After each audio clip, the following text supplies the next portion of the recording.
Merci, bonjour, je suis ravi de pouvoir vous présenter sans conteste la plus belle avancée après Adopte une thèse en termes de numérique à Saint-Étienne. C'est le développement du portfolio via l'UNES. Moi je suis Stéphane Buxom, chef de clinique des universités à Saint-Étienne. C'est ma 5e année, j'envisage de faire autant que Stéphane Munk, c'est-à-dire 8 ans. Et du coup, dans ce cadre-là, un des projets de cette année, c'était de pouvoir proposer un outil numérique. Ma DPI est disponible sur le site d'Archimède. Et là, je vais essayer de vous présenter le plus rapidement possible quelle utilisation on en a, pourquoi on a choisi l'UNES, et puis vous donner un peu d'éléments concrets sur ce qu'on a pu faire en mise en place. En fait, l'utilisation chez nous, elle est assez basique. Elle nous sert essentiellement pour les traces d'apprentissage. Et donc les traces d'apprentissage, elles sont co-construites pour nous en groupe d'échanger de pratiques avec le tuteur. Elles sont validées par le tuteur et ça se fait plutôt par mail. Et puis après, il nous fallait un endroit où centraliser les traces validées. Et c'est là qu'interviendra notre choix de savoir vers quel porte-document numérique on s'oriente.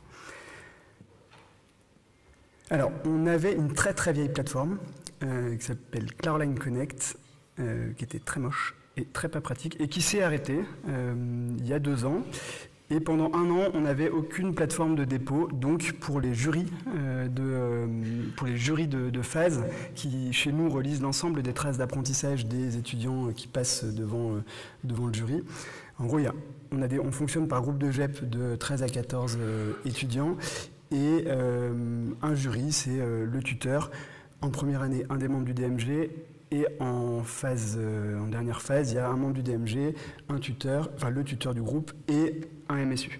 Et du coup, ces 3 enseignants doivent évaluer le portfolio, en tout cas évaluer les traces. Et on n'avait aucun endroit pour les déposer, donc on recevait des mails jusqu'au dernier moment avec des zips, des zaps et autres applications inouvrables dans des formats dont on ne connaissait même pas l'existence, et donc il fallait qu'on harmonise un petit peu tout ça. On s'est dit qu'il fallait une démarche relativement simple pour les étudiants, sur un outil qu'ils connaissent déjà, et qui ne leur demande pas de cliquer dans trop de choses différentes. Et puis il fallait aussi pour nous que ce soit assez simple à mettre en place et à utiliser pour les jurys, parce qu'on n'est pas tous Ultra 2.0 au département de métier. Donc le choix logique, c'était Moodle, qui est la plateforme de l'université et qui le permettait. En fait, on n'a pas fait ce choix-là. On a préféré faire une S-Portfolio pour les raisons suivantes. En fait, ça nous permettait de... Alors, on voulait limiter l'interface, ça, on pouvait le faire avec Moodle parce que les externes ont un profil sur l'environnement numérique de travail de l'université. Mais en fait, théoriquement, tous nos externes de toute la France ont connaissance de l'interface UNES puisqu'ils ont lu attentivement les fiches LISA et qu'ils ont eu accès à d'autres outils de l'UNES. Donc normalement, ils avaient tous un profil UNES et ils connaissaient tous l'interface. Ça pose la question des étudiants entrants qui n'ont pas fait leurs études, leur externat en France. Donc l'environnement était connu, ce qui était facile. Ça nous intéressait aussi de nous inscrire dans une dynamique nationale parce que beaucoup plus facile d'échanger avec les autres départements sur un outil commun, de pouvoir bénéficier des expériences de chacun. Et puis parce que l'UNES Portfolio propose un certain nombre de fonctionnalités qui nous paraissaient très intéressantes. On a fait le choix au départ de vraiment l'utiliser comme un porte-document.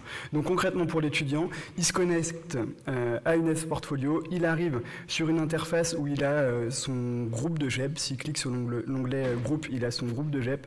Alors moi j'en ai plusieurs de groupes parce que je suis administrateur de tous les groupes, mais l'étudiant il a que son groupe de GEP auquel la scolarité l'a affilié. Il clique sur son groupe de GEP, il arrive sur une page d'actualité sur laquelle on a mis notre beau logo parce qu'on est très content, et puis on a mis aussi un certain nombre d'informations comme un peu plus bas la date limite à laquelle ils peuvent déposer les traces. Il faut que l'étudiant aille cliquer sur Documents, qui se retrouve son nom dans la liste, et s'il clique bien sur son nom, il arrive sur son dossier, et il peut déposer à cet endroit-là la trace d'apprentissage en cliquant sur importer un fichier. Donc vous voyez qu'il y a quand même peu de manipulation, que c'est assez ergonomique, assez facile de s'y retrouver.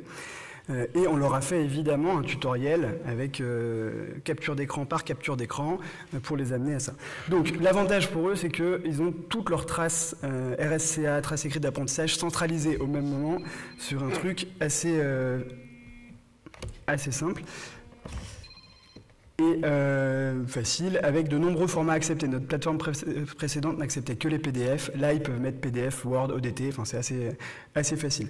Les difficultés, c'est que ça nécessite d'appliquer les consignes du tutoriel de façon assez rigoureuse. Et par exemple, on avait pris l'exemple dans notre tutoriel d'une étudiante qui s'appellerait Camille Portfolio, en leur demandant de changer Camille Portfolio par leur nom et prénom.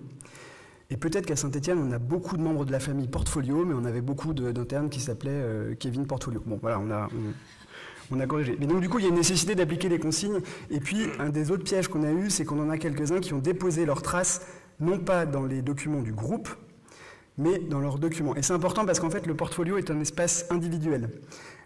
Donc, quand ils posent sur leurs documents, il n'y a que eux qui y ont accès. Pour que le jury puisse y avoir accès, il faut que ce soit des documents partagés sur un groupe auquel appartient le jury. Et donc, du coup, il faut qu'ils aillent bien dans leur groupe de GEP et qu'ils déposent bien au bon endroit.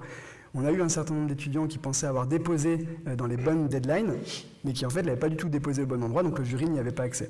Donc il faut respecter les consignes et anticiper un peu. On ne peut pas tout envoyer. Si ça s'arrête à 23h59, ça s'arrête à 23h59 de façon mécanique. L'avantage de l'UNES par rapport à ce qu'on avait avant par mail, c'est que ça permet de mettre une deadline à partir de laquelle le site n'accepte plus de dépôt. Et puis une des difficultés qu'on a eues, c'est la gestion des affiliations, donc la création des groupes, ça a été fait par la scolarité, mais j'y reviendrai. Et puis on a eu quand même un certain nombre de des étudiants qui avaient 2 ou 3 comptes, et donc du coup on ne savait pas trop lequel affecter, donc il y a eu des petits réajustements, et ça, il faut qu'on regarde pourquoi les étudiants ont plusieurs comptes. Du côté des enseignants, c'est exactement la même chose en fait, c'est hyper simple, ils se connectent, ils ont le groupe dont ils font partie du jury, donc quand ils sont tuteurs, ils ont leur groupe de GEP, et puis quand ils participent à un jury, on les ajoute un mois avant le jury pour qu'ils puissent avoir accès aux traces publiées, et ils ont juste à cliquer dessus, et à aller dans Documents, et à cliquer interne par interne pour voir quelles traces ils ont déposées. Donc c'est hyper fluide, c'est facile, ça facilite le suivi pour le tuteur parce que le tuteur il peut très rapidement aller regarder sur le dossier de tel étudiant combien il y a de traces qui ont été validées, qui n'ont pas été validées, combien il en reste, etc. Pour le jury, c'était beaucoup plus simple que d'essayer de retrouver dans ses mails qui avait envoyé quoi et à quel moment. Pour nous, ça permet une vision. Pour nous, département de médecine générale, ça nous permet une vision d'ensemble et je vais revenir dessus juste après. Et puis, la gestion des deadlines était quand même particulièrement agréable parce que du coup, ça limite tout. Enfin, c'est comme ça, quoi. C'est l'ordinateur qui bloque et c'est pas au bon vouloir de chacun. Et donc, un des petits défauts, quand même, c'est que ça nécessite quand même pour le jury et pour les personnes qui vont relire les traces de télécharger toutes les traces. Avec l'utilisation qu'on en a, on n'a pas réussi à trouver une fonctionnalité qui nous permet d'ouvrir la trace dans l'UNES. Donc il faut toutes les télécharger. D'où l'importance que les étudiants aient bien nommé leurs traces d'apprentissage, parce que quand on a 4 traces d'apprentissage numéro 1, on ne sait pas à qui elle appartient, et forcément c'est un peu plus compliqué pour le jury. J'accélère un tout petit peu. Quand on disait anticiper, vision d'ensemble pour le DMG, ça nous permet d'anticiper les difficultés et notamment d'anticiper les risques d'invalidation, puisqu'une des décisions au DMG de Saint-Étienne, c'est que portfolio non rendu, c'est-à-dire attendu universitaire non rempli, pas de validation possible au jury.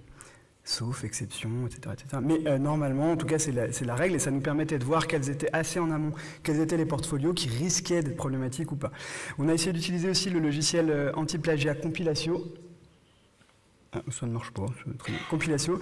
J'ai téléchargé toutes les traces qui ont été déposées et je les ai passées à la mounette de notre logiciel anti-plagiat. Et en fait, il n'y a pas tellement d'échange de traces entre les étudiants, ce qui est plutôt rassurant, en tout cas pas sur les 2 promos qu'on a testés, qui passaient en jury. Mais par contre, c'est hyper intéressant comme outil parce que ça nous a permis de voir qu'il y a un certain nombre d'étudiants qui font simplement des patchwork de différentes sources. Et ça, on le voit très très bien avec le logiciel anti-plagiat. Et ça, on a pu le faire parce qu'on avait toutes les traces au même endroit, accessibles facilement.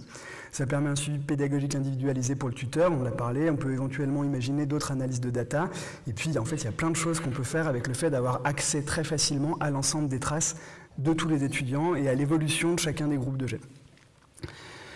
Concrètement, la mise en place, il a fallu définir un calendrier. On a décidé de le faire pour les jurys précédents. Il a fallu désigner un membre référent du DMG. Ça s'est fait un peu à la courte paille. Je courais moins vite ce jour-là, j'ai perdu, tant pis. Il a fallu décider des périmètres des groupes et vous verrez qu'on a tous les trois des choix de groupes très différents. Nous, on a fait le choix de faire nos groupes là par groupe de GEP. Comme ça, on a un tuteur, son groupe de GEP et on vient mettre les membres du jury en plus dans le groupe au dernier moment. C'est ce qui, pour notre usage, nous paraissait plus simple, mais l'inconvénient de ça, c'est que ça nécessite de formater tous les groupes, de programmer les petites modalités pour chacun des groupes. Après, il fallait créer les outils, donc la structure du premier groupe, le mot d'accueil, le tutoriel, et puis après, il fallait mobiliser la scolarité. Et bon, bah ça, nous, on a plutôt de la chance, mais je crois que dans certaines facs, c'est un peu compliqué de mobiliser un peu les scolarités. Concrètement, la scolarité, elle a créé les groupes, dupliqué le modèle, fait les affiliations de chacun des étudiants. C'est très simple à faire, mais c'est très long quand on a beaucoup d'étudiants. Et pour chaque étudiant, elle a créé un dossier par an dans le groupe, dans la partie documents du groupe, pour que les étudiants, quand ils se connectent, ils aient bien déjà leur dossier et qu'ils n'aient pas à le créer. Et puis après, il a fallu mobiliser les étudiants. Et ça, on est passé par les tuteurs, parce qu'en fait, il fallait mobiliser les étudiants, d'une part, pour qu'ils vérifient qu'ils aient bien accès à l'UNES, puisqu'on ne l'avait pas encore fait avant, d'autre part, pour être sûr que ça fonctionne bien, et enfin, pour être sûr qu'ils aient bien compris que cette année, il y aurait une deadline et qu'ils ne pourraient plus poster après. Et puis après, il fallait assurer le service après-vente. C'était toujours un peu long pendant l'été d'avoir un appel d'un étudiant qui n'arrive pas à se connecter ou qui n'a pas retrouvé ses traces parce qu'il n'a pas posé au même endroit. Voilà. Mais ça fait partie, il faut le prévoir quand même, ça fait partie du job. Et c'est ma dernière slide. En fait, le plus gros frein, à mon avis, qu'on a nous à Saint-Étienne, c'est que là, pour le moment, on utilise vraiment une version très très basique. Normalement, ça nous permet l'outil permet de pouvoir co-construire les traces directement sur l'outil, et donc de ne pas avoir à faire un échange de mails, puis un dépôt, puis un téléchargement pour les regarder, mais tout pouvoir voir sur l'UNES. Et moi, j'ai toujours pas réussi à le faire de façon fluide, pour que ce soit fluide pour les étudiants. Pourtant, s'il y a plusieurs, y compris Dragospol. Et donc, du coup, c'est vous dire si soit on n'est pas doué, soit c'est un poil technique pour mettre en place les fonctionnalités intéressantes. Et puis, évidemment, comme tout, il faut trouver le temps nécessaire entre la rentrée universitaire et tout ça. Par contre, ce qui est très intéressant, c'est que ça a vraiment rempli de ses fonctions de portfolio de façon simple et accessible. Et si j'en crois une étude en mixte quali-quanti que j'ai menée hier dans les couloirs avec un enquêté de 30 secondes, donc 100% de satisfait, c'était un interne, et son verbatim, je cite, « Non, franchement, c'était facile ». Donc je pense que c'est un succès, y compris du côté des étudiants. Voilà, je vous remercie et je reste disponible pour toute question.